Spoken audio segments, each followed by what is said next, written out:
So you know you should be eating more vegetables, but you often find, particularly if you live on your own, that you go to the fridge and the ones you've bought have gone off.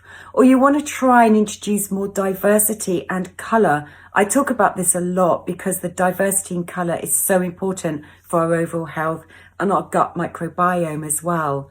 What you can do instead is to buy frozen vegetables. Don't feel they've always got to be fresh. In fact, very often when you buy frozen, they've been harvested and frozen quickly, which helps to keep their nutritional value much better than the ones that picked and kept in the supermarket for a much longer length of time.